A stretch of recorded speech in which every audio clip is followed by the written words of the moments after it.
En este ejemplo de redes multifrecuencia, nos piden obtener lo que es la potencia media o la potencia activa en el elemento paralelo compuesto por el resistor de 50 ohms y el capacitor de 8 microfaradios. La fuente es esta señal cuya serie de Fourier es esta que tenemos aquí. Son fuentes de tensión compuesta por 4 términos, un término constante, fuente de corriente directa, y 3 términos cosenoidales, que serían las fuentes de corriente alterna. Aquí el voltaje V es igual a 3 volts y la frecuencia omega es igual a 1000 radianes sobre segundo. Entonces, con estos valores vamos a apoyarnos en el teorema de superposición y vamos a utilizar la primera fuente. La primera fuente, que es la de corriente directa, sería entonces 3 entre 2, que es igual a 1.5 volts. ¿Qué es lo que tenemos aquí? Recordemos que frente a corriente directa, el inductor en el estado permanente es un cortocircuito y el capacitor es un circuito abierto. Por lo tanto, el circuito queda de esta manera y la trayectoria de la corriente sería esta que tenemos aquí. Por lo tanto, vamos a utilizar un divisor de tensión para obtener el voltaje que hay entre estos dos elementos, que sería entonces en el resistor de 50 ohms y por lo tanto sería el mismo en el capacitor. Es decir, 1.5 volts por 50 ohms entre la suma de 70 y 50 me da que es 625 milivolts. Y la corriente por ley de Ohm, que es la que circularía en el resistor de 50 ohms, sería ese voltaje entre 50 ohms. Por lo tanto, la corriente es igual a 12.5 miliamperes. Ya tenemos las dos respuestas por la fuente de corriente directa. Vamos con la segunda fuente, que sería una fuente de corriente alterna. Recordemos que era un término cosenoidal. Sin embargo, ahora tenemos que trabajarlo con una función senoidal, es decir, de una función cosenoidal para pasarla a una función senoidal, tenemos que corregir en 90 grados. Por lo tanto, por eso se le suman estos 90 grados de coseno a seno. En el dominio del tiempo y en el dominio de la frecuencia tenemos que entonces la fuente vale 1.22 volts con un ángulo de 90 grados. A esta frecuencia, que son 1000 radianes sobre segundo, la impedancia sería igual ZL, J, omega L, a este valor, 30J. Y la impedancia capacitiva, menos J entre omega C, a esta frecuencia, sería igual a menos 125J. Y aquí tenemos los dos valores a esa frecuencia. Por lo tanto, ahora vamos a obtener lo que es la tensión de estos dos elementos, de 50 ohms y menos 125J ohms. ¿Cómo lo hacemos? Bueno, vamos a utilizar un divisor de tensión para aplicarlo en una impedancia equivalente entre 50 ohms y menos 125J. ¿Qué sería esto que está aquí? Sería la equivalente y esto que está aquí es la equivalente. Por lo tanto, el divisor de tensión, que sería 70 más 30J, en serie con la Z equivalente, queda de esta manera. 1.22 volts con un ángulo de 90 grados por la Z equivalente entre 70 más 30J más la Z equivalente. El voltaje, entonces, en estos dos elementos es igual a esto que tenemos aquí, 0.5 volts con un ángulo de 61.76 grados. Es la tensión que hay en esta impedancia equivalente o lo que es lo mismo en este resistor.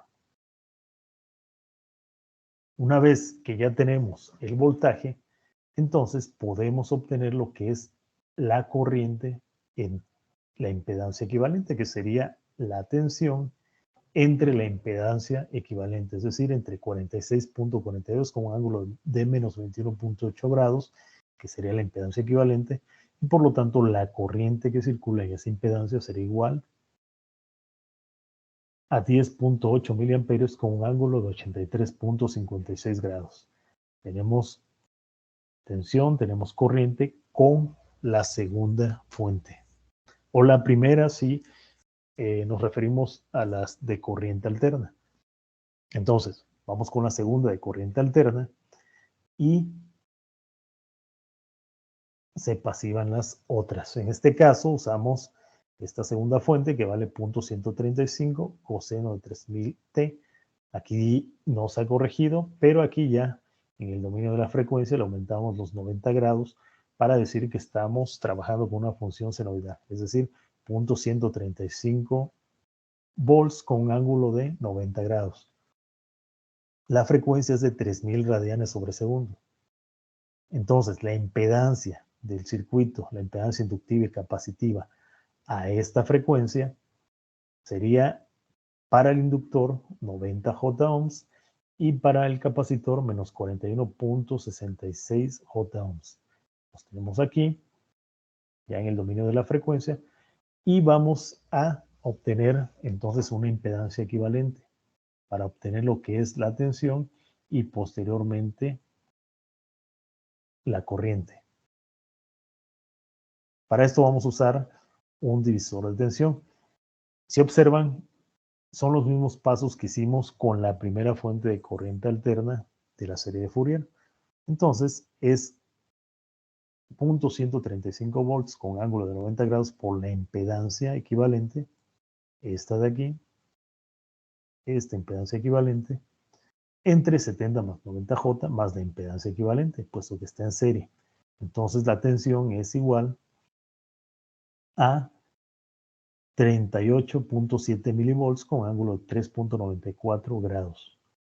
Una vez que ya tenemos la tensión, aplicamos ley de Ohm, es decir, esta tensión entre la impedancia equivalente para obtener lo que es la corriente, es decir, 1.2 miliamperes con ángulo de 54.14 grados.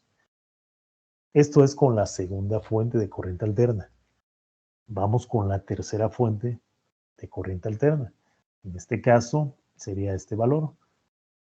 De cosenoidal lo pasamos a senoidal y en el dominio de la frecuencia tenemos que son 0.048 volts con un ángulo de 90 grados. Ahora con una frecuencia de 5000 radianes sobre segundo. La impedancia inductiva y la impedancia capacitiva a esta frecuencia vale 150J y menos 25J respectivamente. Una vez que ya tenemos las impedancias inductiva y capacitiva, vamos a obtener una impedancia equivalente. Lo que hicimos en las dos fuentes anteriores de corriente alterna. Esta impedancia, ¿sí? Y posteriormente aplicamos el divisor de tensión para obtener la tensión y esta impedancia y posteriormente la corriente. Entonces el divisor de tensión sería 0.048 volts con ángulo de 90 grados por la impedancia entre la suma de 70 más 150J entre la impedancia. Ese es el divisor de tensión y resolviéndolo nos da que es igual a 7 milivolts con un ángulo de menos 31.82 grados. Y por último, la corriente con esta fuente y con esta tensión que obtuvimos anteriormente sería entonces voltaje entre impedancia, la impedancia equivalente, y la corriente entonces es igual a 3.13 por 10 a la menos 4 amperes con un ángulo de 36.61 grados. Entonces ya tenemos tensión, tenemos corriente. Recordemos que lo que necesitamos es la potencia activa y con esta ecuación vamos a obtenerla. En el primer término tenemos que es voltaje por corriente por la fuente de corriente directa. Si recordamos, el voltaje y la corriente por la fuente de corriente directa de la serie de Fourier son estos valores que tenemos aquí. 0.625 por 0.125. Aquí los tenemos. Aquí está la corriente, 12.5 miliamperes y la tensión de 0.625 volts por la fuente de corriente directa.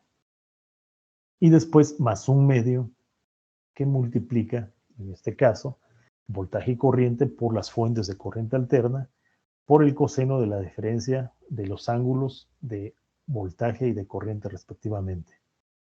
Entonces, aquí tenemos por la primera fuente de corriente alterna, la diferencia de sus ángulos también, después el producto de voltaje y corriente, la diferencia de sus ángulos, voltaje y corriente por la tercera fuente de corriente alterna y la diferencia de sus ángulos.